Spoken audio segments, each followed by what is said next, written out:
जी, jewellery की दुकान पे बैठने का मेरा मन नहीं था और किसी की नौकरी करने मेरे पिताजी मुझे देना चाहते नहीं थे। मुझे पौधों में ये समस्या आई है कि इनमें नर पौधों की मात्रा लगभग 20% बैठी है। कम से ना करते भी 15 से 20 लाख रुपए देखी जाएगी। किसान भाइयों नमस्कार। आज के इस वीडियो में हम बात करेंगे एक ऐसे युवा किसान की। दोस्तों, आज के वर्तमान में युवा या तो खेती से मोहभंग होकर नौकरी की तरफ भाग रहा है या कर भी रहा है किसान, तो उसमें इतने इंसेक्टिसाइड पेस्टिसाइड डाल रहा है कि हमारी जो मिट्टी है वो बीमार हो चुकी है। ऐसे में हमारे इस युवा किसान अमन जैन ने ऑर्गेनिक खेती करने की सोची है। तो दोस्तों, ऑर्गेनिक में भी काफ़ी चैलेंज आते हैं और खास तौर से यदि आप पपीते की खेती करें तो फिर चैलेंज और ज़्यादा बढ़ जाते हैं। तो दोस्तों, इसी का विकल्प ढूंढते हुए हमारे इस युवा किसान ने पपीते की फसल के साथ इंटरक्रॉपिंग के रूप में हल्दी की फसल लेने की सोची। क्योंकि दोस्तों, पपीता हाईली प्रॉफिटेबल क्रॉप्स है, लेकिन इसमें रिस्क और नुकसान की संभावनाएं भी उतनी ही ज़्यादा है। दोस्तों, कहते हैं ना कि जिस फसल में जितना ज़्यादा मुनाफा होता है उसमें रिस्क की संभावनाएं भी उतनी ही ज़्यादा होती है। तो इसी का विकल्प ढूंढते हुए हमारे इस युवा किसान अमन जैन ने हल्दी की फसल ली है। तो जैन साहब आप अपना इंटरव्यू हमारे किसान भाइयों को दें। नमस्कार किसान भाइयों, मैं अमन जैन, खानपुर जिला झालावाड़, राजस्थान का रहने वाला। मैंने अपनी BSc agriculture lovely professional university Punjab से करी है और उसके बाद मैं साल भर अपने गुरु आकाश चौरसिया के पास जाकर मैंने जैविक कृषि के सिद्धांत सीखे और वहीं से मेरी ये कृषि गाथा शुरू हुई। तो अमन जी, आप हमारे किसान भाइयों को ये भी बताएं कि जैसा कि आपने बताया कि आपके पिताजी की ज्वेलरी शॉप है, आप एक बिजनेस लाइन से बिलोंग करते थे, जी तो फिर खेती में आने का डिसीजन कैसे हुआ, मतलब थोड़ा बताएं। बिल्कुल जी, ज्वेलरी की दुकान पे बैठने का मेरा मन नहीं था और किसी की नौकरी करने मेरे पिताजी मुझे देना चाहते नहीं थे। तो और जैसे कि मेरा धर्म कहता है, हम सबका धर्म कहता है कृषि सर्वश्रेष्ठ है जी। तो मेरे पिताजी ने मुझे बोला कि बेटा हम कृषि करेंगे। तो इस तरह मैं अपने खेत पे पहली बार आया और मैंने किसानी करने का निर्णय लिया। उसके बाद जब हम यहाँ खेत पे आए, हमने बैठा सोचे कि आखिर हम क्या करें, ऐसा क्या करें कि हमारे किसान कुछ सोचें, कुछ कृषि के बारे में और ज़्यादा जागरूक हों। जी।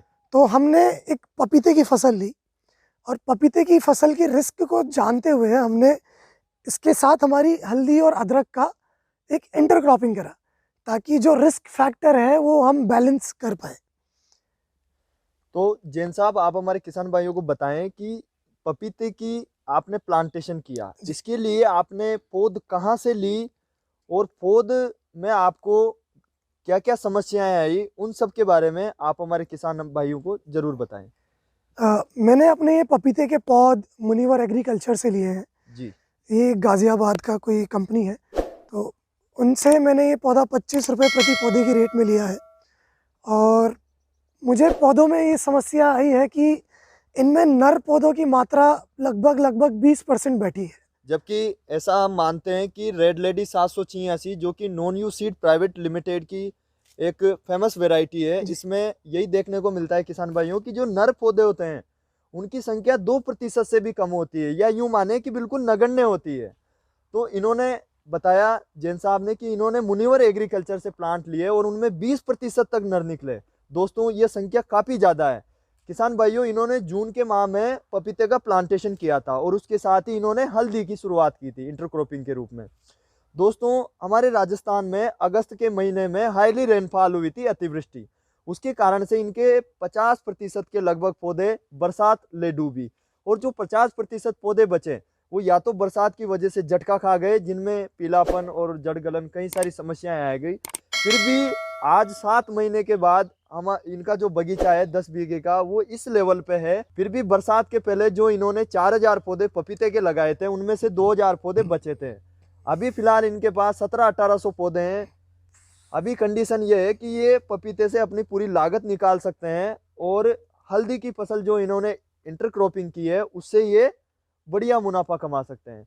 दोस्तों, इनकी शुरुआत नहीं थी, इन्होंने जैविक के सिद्धांत पे पपीते की खेती की। इनके साथ कुछ धोखाधड़ी भी हुई, कुछ इन्होंने प्रॉब्लम फेस भी की। दोस्तों, पपीता एक हाईली न्यूट्रिटिव क्रॉप है जिसको बहुत ज्यादा मात्रा में पोषक तत्वों की आवश्यकता पड़ती है और खास तौर से बोरोन, फास्फोरस और पोटास की बहुत ज्यादा आवश्यकता होती है। तो आप बताएं जैन साहब कि आपने शुरुआत की, काफी अच्छी चीज है, आपने बहुत सारी प्रॉब्लम भी फेस की, तो आपको किन किन समस्याओं का सामना करना पड़ा और क्या क्या दिक्कत आई ऑर्गेनिक में, थोड़ा सा बताएं। जैविक खेती में मैंने ये देखा है कि जो सबसे मेन इंग्रेडिएंट है हमारा बोरोन। जी बोरोन की खुराक जो है वो पूरी करने में काफ़ी समस्या आई जैविक में। जी जी उसके बाद जो मेरे फुलवारी जब आई और उस पे मैंने जब नीम तेल और करंज तेल का इस्तेमाल करा जी जी तो मेरे उन फूलों को भी थोड़ा नुकसान पहुंचा। जी फिर जब मेरे फल आए जी तो फलों पे जब मैंने वापस स्प्रे करा जी तो मेरे फल भी उस स्प्रे को अच्छी तरीके से झेल नहीं पाए। और सबसे बड़ा चैलेंज जैविक खेती में ये हो रहा है कि जो कीटनाशक है उनके बिना, कीटनाशक के बिना और जो खरपतवार नाशक है उनके बिना इस खेत को मैनेज करना एक सबसे बड़ा चैलेंज मेरे लिए रहा है। तो जैन साहब, आप बताएं कि आपने किस प्रकार से इन चैलेंज को निपटते हुए आप आगे बढ़े। मैंने कीटनाशक के तौर पे गौमूत्र और 60 दिन पुरानी छाछ का स्प्रे अपने खेत पे करा है। जी जी और खरपतवार के लिए मैंने अपने खेत पे लूरा, निंदाई गुड़ाई जी। लेबर से करवाई है। और जो आपके वेस्ट में जो कचरा निकला, खरपतवार निकला, उसी की आपने मल्चिंग हल्दी पे की। बिल्कुल। तो देखा किसान भाइयों, जैन साहब ने शुरुआत ऑर्गेनिक से की, इनको प्रॉब्लम काफी आई, लेकिन दोस्तों कहते हैं ना कि एक इच्छा शक्ति होनी चाहिए।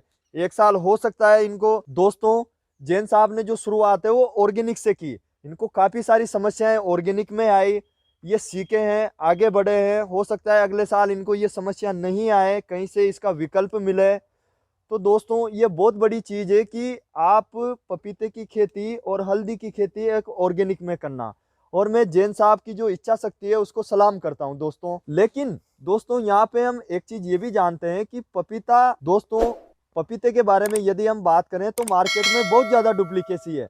हमारे किसान को या तो जब वो पौध खरीदने जाता है किसी भी नर्सरी में, वहीं लूट लिया जाता है।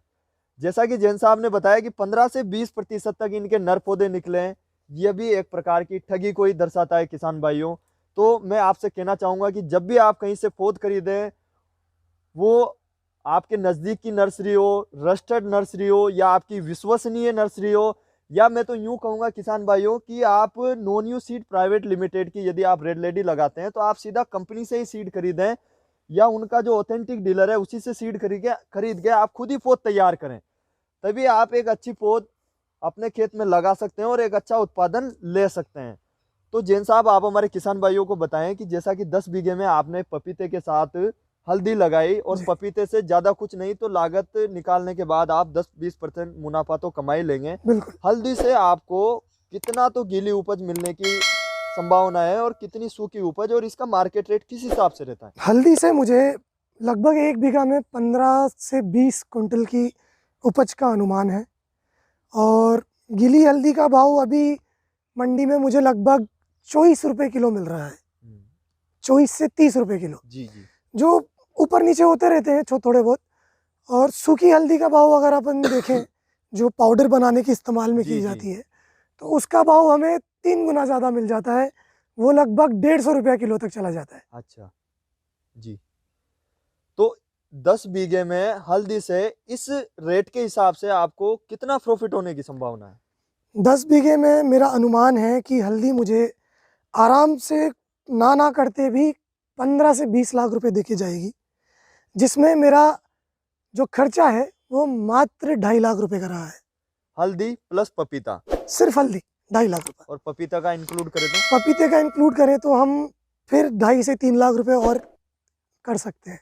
तो देखा किसान भाइयों, हल्दी और पपीता दोनों की यूनिट कॉस्ट इनके अभी तक आई है इन 6-7 महीनों में 4 से 5 लाख रुपए के आसपास, और हल्दी से जैन साहब ने बताया कि इनको 15 लाख रुपए के आसपास प्रॉफिट होने की पूरी संभावना है, क्योंकि अभी जनवरी चल रही है और आज से 45-50 दिन बाद हल्दी की हार्वेस्टिंग शुरू हो जाएगी। लगभग फसल पकाव पर ही है। तो दोस्तों, आप भी परंपरागत खेती से हट के खेती करें, आप इंटरक्रॉपिंग करें, सब्जी की खेती करें, पपीते की खेती करें, अमरूद की करें, बागवानी की करें, आप लो टनल में करें दोस्तों, क्योंकि अब परंपरागत खेती में अधिक लाभ की कोई गुंजाइश नहीं बची है। तो अमन जी, आप हमारे किसान भाइयों को ये भी बताएं कि हल्दी की हार्वेस्टिंग आप 50-60 दिन के बाद लगभग खेत खाली हो जाएगा, इसकी जी। हार्वेस्टिंग कर लेंगे, तो जो जगह बचेगी पपीते की 2 लाइन के बीच में हल्दी के स्थान पर आपका क्या विचार है? आप कौन सी फसल लेना चाहते हैं? जब तक मेरी हल्दी की हार्वेस्टिंग होगी तब तक थोड़ा गर्मी का मौसम आना चालू हो जाएगा, जी। और गर्मी के मौसम में हरा धनिया का भाव बहुत अच्छा मिलता है, लगभग 100 रुपया किलो तक। और जैसे कि मेरे पपीते बड़े हैं, उनको छाँव देने के काबिल हैं, तो इस मौसम में भी मैं हरा धनिया काफ़ी आराम से कर पाऊँगा। तो दोस्तों, जैसा कि अमन जी ने बताया कि 2 महीने बाद खेत खाली होगा तो इसमें ये धनिये की बुआई करेंगे। दोस्तों, धनिये की फसल एक ऐसी फसल है जिसके गर्मियों में अच्छे भाव रहते हैं। मेरा अनुभव यदि मैं आप लोगों के साथ शेयर करना चाहूँ दोस्तों, तो इसके जो भाव है वो 30-40 रुपए किलो से 150 रुपए किलो तक अक्सर गर्मियों के सीजन में रहते हैं, क्योंकि गर्मियों में शादी ब्याह के सीजन चलते हैं और हरे धनिये की काफी डिमांड होती है। दोस्तों, धनिये की फसल एक ऐसी फसल है गर्मी में जिसमें आप कम लागत में मोटा मुनाफा कमा सकते हैं, क्योंकि जैसे ही आप इसकी बुआई करेंगे 40-45 दिन के बाद इसकी जो फर्स्ट हार्वेस्टिंग है वो हो जाएगी। जैसे आप फर्स्ट हार्वेस्टिंग इसकी कर लें, उसके बाद आपको यूरिया देना है और उसके 15 से 20 दिन आप सेकंड हार्वेस्टिंग और 3 हार्वेस्टिंग इसमें कर सकते हैं दोस्तों। तो हरे धनिये की खेती करके आप 1 बीघा से अमूमन 30-40 हजार रुपए से लेके 1 लाख रुपए तक की अतिरिक्त आय ले सकते हैं। तो किसान भाइयों, हमने अमन जी जैन की स्टोरी आपको इस वीडियो में शेयर की। इन्होंने कई सारी समस्याओं का सामना किया और ये इसी प्रकार आगे बढ़ रहे हैं, और हम इनके उज्जवल भविष्य के लिए शुभकामनाएं करते हैं और इसी के साथ धन्यवाद। विदा लेते हैं। जय हिंद, जय भारत। जय भारत।